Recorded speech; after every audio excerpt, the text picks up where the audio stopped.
हम मिशन गायक विनायक राजा आप सब लोग के से भी नमो बुधाई करत बाटी। आज हम देखत बाटी समाज में कुछ लोग कहेला कि बाबा साहब का कहले हुए, लेकिन शायद उनके मालूम ना है कि आज जो बोलत हुए ओकर अधिकार बाबा साहब दे हुए, जो लोग खात हुए पहिरत हुए ओकर अधिकार भी बाबा साहब दे हुए। अगर उन लोग के नाम मालूम है तो हम बतावे चाहत बाटी कि बाबा साहब का कहले हुए। कैसे? अरे कई के पढ़ाइया, अरे कई के पढ़ाइया, अरे उमाए लंदन से लिखे संविधान भी मैं अपने कलम से,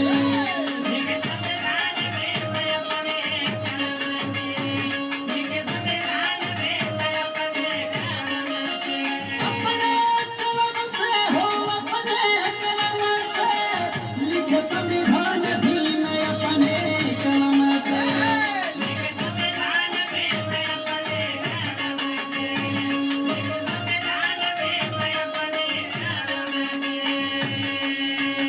बाबा साहब यही समाज खातिर अपने पूरे परिवार के खो दिले, लेकिन आज भी हमारा समाज ना समझेला। छठा में 22 में भैले बिना माँ के हो, भैले बिना माँ के,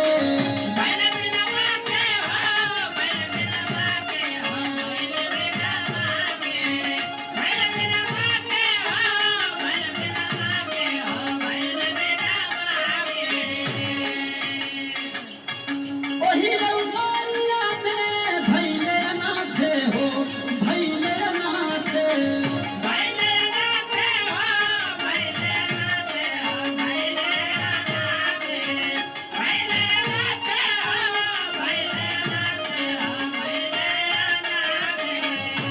अरे कुहुके करजवा, अरे कुहुके करजवा, हो बहैया सुभान नयना से लिखे संविधान भी मैं अपने कलम से।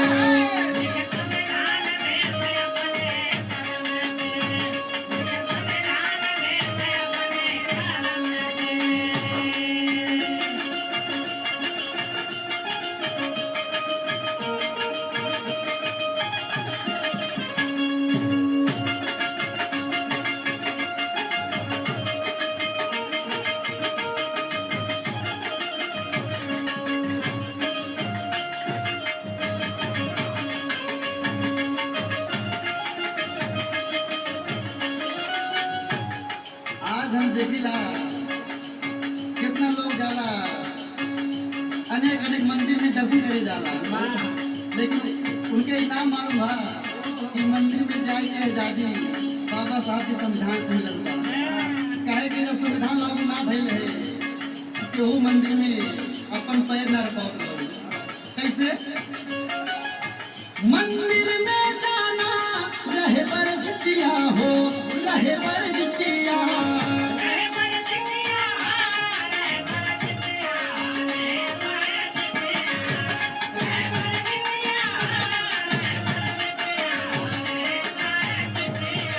आज हम देखिला लोग कितना लोग बड़े शान शौक से राम भगवान को नाम लेला, लेकिन जब वो समय रहा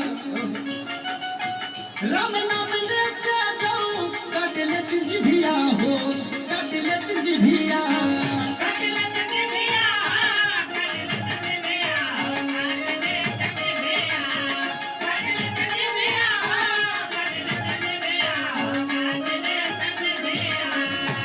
अरे कितना जुल्म, अरे कितना जुल्म भइला दलित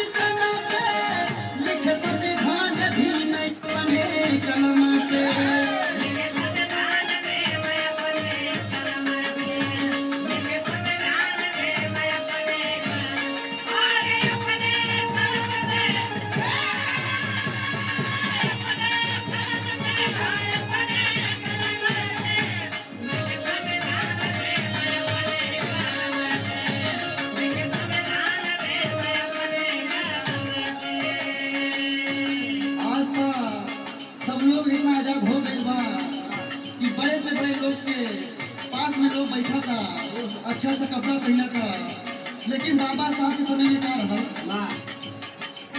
मोरे भीम जी के देखी मुँह ने सब न किया हो, मुँह ने सब न किया,